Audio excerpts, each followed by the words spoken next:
Félix Rubén García Sarmiento, más conocido como Rubén Darío, es uno de esos personajes excesivos y geniales que nos parecen destinados desde muy pequeños a dejar huella. Y la dejó, claro. Nacido en Metapa, Nicaragua, en 1867, su infancia y su juventud fueron todo menos corrientes. El matrimonio de conveniencia de sus padres fue un ejemplo perfecto del desastre, con el padre empeñado a ahogar sus penas en el alcohol y prostitutas, la madre refugiada en los brazos de un amante y el joven Rubén, olvidado en un mundo de heroísmo de papel, convertido por su tía abuela en precoz octava maravilla del mundo. Una infancia de las cuales no se pueden olvidar. Desde muy pronto se manifestó su tremenda capacidad poética y su mordaz vena crítica. Todavía en el colegio se dedicaba a escribir poemas cargados de invectivas dedicadas a los curas jesuitas con los que estudiaba, tachándolos, por ejemplo, de sotanas carcomida y endriagos. Está claro que precocidad y arrestos no le faltaban, y cuando llegó a la adolescencia fue un tanto peor. Pues ya se sabe que los ardores de la edad hacen estragos, y estos años los vivió con vocación de enamorado, yendo de apasionado en pasión y alimentando con ellas su poesía. Había comenzado a publicar en prensa a los 13 años, y a los 15 era un poeta de cierta fama al que su tía abuela promocionaba como artista prodigio, invitado a recitales de poesía y recibido por presidentes. Ya en 1886 realizó un viaje a Santiago de Chile. Fue su primer contacto con el progreso y quedó fascinado. Su visión del mundo y sus aspiraciones se transformaron y se despertó en él una ansia de viajar, de conocer, de cosmopolitismo. En esta ciudad publicó 2 años después Azul, que sentaba las bases del modernismo y se convirtió en un poeta de prestigio mundial. En 1890 contrajo matrimonio, aunque la ceremonia tuvo que interrumpirse por una asonada militar y no pudo concluirse hasta un año después. Y en 1892 viajó a España como embajador cultural con motivo del 4º centenario del descubrimiento de América. Pero la muerte de su esposa en 1893 le sumió en el desaliento y se refugió en la bebida y en los excesos. Se casó una vez más. En realidad, fue obligado por el hermano de la novia a casarse tras esta quedar embarazada. Pero abandonó a su esposa y prefirió convivir hasta su muerte con otra mujer llamada Francisca Sánchez. Fueron tiempos de reconocimiento internacional y de gran actividad, en los que compaginó labores diplomáticas, viajes y poesía. Publicó Cantos de Vida y Esperanza en 1905, El Canto Errante en 1907, El Poema de Otoño en 1910, El Oro de Mallorca en 1913, y sus últimos años los pasó entre lo que fue el alcoholismo, la excentricidad y repetidas crisis psicológicas, etapas místicas incluidas, cada vez más obsesionado con la idea de la muerte, y falleció en León, Nicaragua, la ciudad de su infancia, en 1913. Hoy en Crónicas Lunares, como les dijimos desde la semana pasada, vamos a hablar de las poesías de este gran autor, que tuvo una vida excéntrica, como hemos utilizado esta palabra aquí ya un par de veces, una vida un poco domesticada, muy libre, muy soñadora, y creo que para ser un artista de esta denominación, que se llama artista con mayúscula, pues se requiere un poco de esta locura, ¿no? Y pues la locura, si no la traes por dentro, que obviamente este autor la traía, pues la adaptas de lo que viene de fuera. Yo soy Irving Sun, esto, como les digo, es Crónicas Lunares, y pues comenzamos. Cierra los ojos, cierra los ojos, cierra los ojos. Si escuchas que alguien se acerca, no temas, todo estará bien.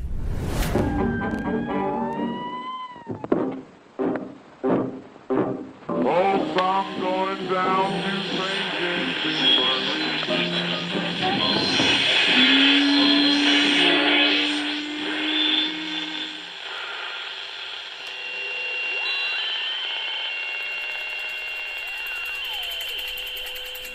Estás escuchando Crónica Lunares, el lugar donde entra por tus oídos.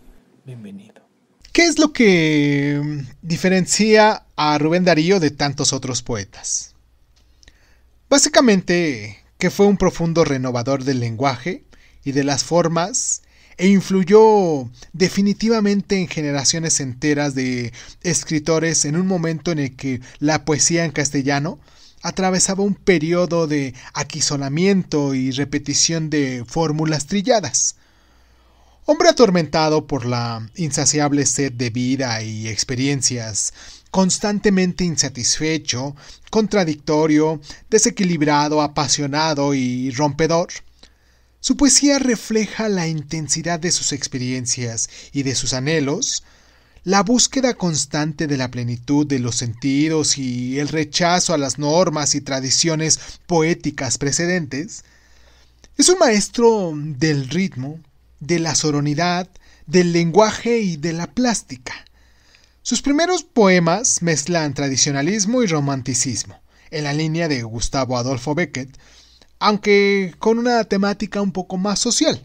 En el caso del poemario Abrojos, publicado en 1887, por ejemplo en Azul, que se hizo en 1888, comienza ya la ruptura con esa tendencia e inicia el llamado modernismo.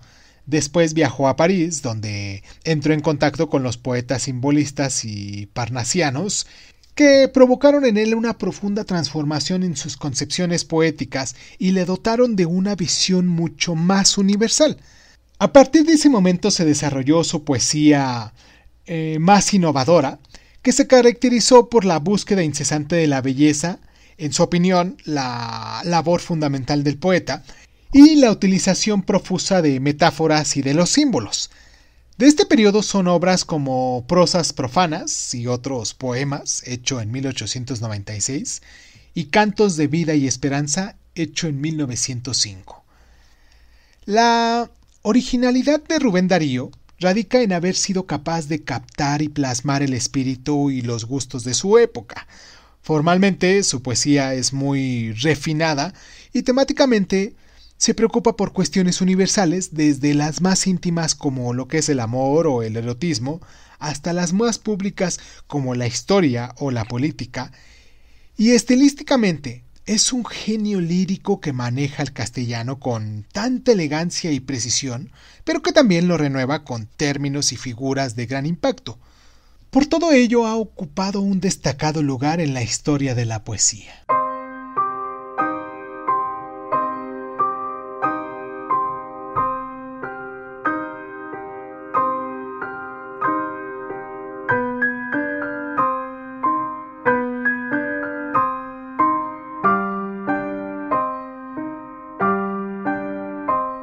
Rubén Darío es el padre del modernismo, un movimiento trascendental en la historia de la literatura española que se desarrolló aproximadamente entre los años de 1880 y 1910, y entre otros en el ámbito de la poesía. Y aunque se inició en la primera mitad de la década con autores como José Martí, Manuel Gutiérrez Nájera, José Asunción Silva o el mismo Salvador Rueda, no fue hasta la publicación de 1888 de Azul, de Rubén Darío, cuando el movimiento adquirió su más perfilada definición, por decirlo de algún modo. Se caracterizaba por la rebeldía creativa, la renovación estética del lenguaje y la métrica, el refinamiento narcisista y aristocrático, la musicalidad y la búsqueda de la perfección formal y la belleza a través de imágenes plásticas. En el cóctel de este modernismo se mezclaron el romanticismo, el simbolismo y el parnasianismo. El resultado fue una revolución estilística. Rubén Darío fue un máximo exponente de este movimiento. Transformó radicalmente la métrica al emplear versos que o no se usaban o habían caído en desuso, como el dodecasílabo o el alejandrino. Renovó el lenguaje poético mediante el empleo de figuras retóricas como la sinestesia, que consiste en la mezcla de impresiones de sentidos diferentes, la musicalidad o el empleo de nuevos vocablos, y empleó profusamente los símbolos, por ejemplo el cisne, el centauro, y temáticamente recurrió a escenarios exóticos, alejados en el espacio y en el tiempo, como la antigua Grecia, China, Japón, India o las civilizaciones precolombinas. Además, Rubén Darío alcanzó una gran popularidad.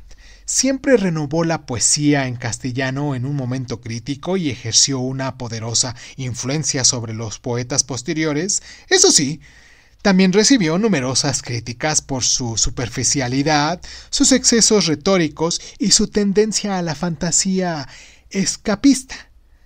Y tras la Primera Guerra Mundial, las vanguardias le dejaron de lado, pero su figura se revitalizó con la conmemoración del centenario de su nacimiento en 1967.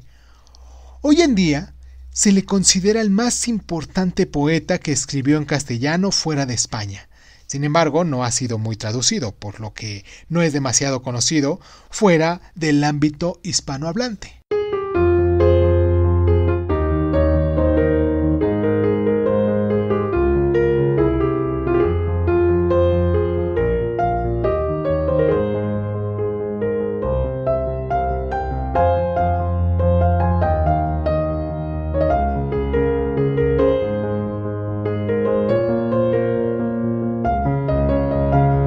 En 1882, cuando Rubén Darío tenía tan solo unos 15 años, pero ya era considerado una promesa de las letras nacionales, viajó a Managua y fue recibido por el presidente de su país, que entonces era Joaquín Zavala. Durante la entrevista, Darío le preguntó al mandatario si podía ayudarle a estudiar en Europa, pero Zavala, que conocía los poemas del joven y sabía bien de su vena contestataria, nada respetuosa con la religión y las tradiciones patrias, por ejemplo, aquellos poemas contra los jesuitas, así que le respondió: hijo mío, si ahora escribes así contra la religión de tus padres y de tu patria, ¿qué harías si te vas a Europa a aprender cosas peores? Y Rubén Darío no fue a estudiar a Europa.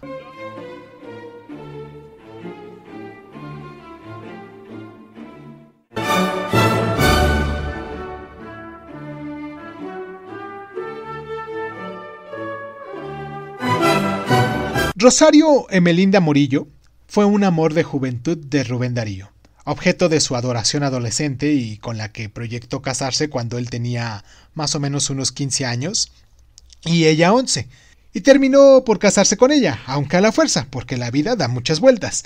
En 1893, tras la muerte de su primer mujer, comenzó a relacionarse con ella, y poco después, Rosario y su hermano se pusieron de acuerdo para tender una celada al poeta, y el hermano los sorprendió en plena coyunda carnal y pistola en mano, y tras emborracharlo con whisky, hizo llamar a un cura y los casó a la fuerza el 8 de marzo de 1893. Lo que se dice una boda por amor, ¿no?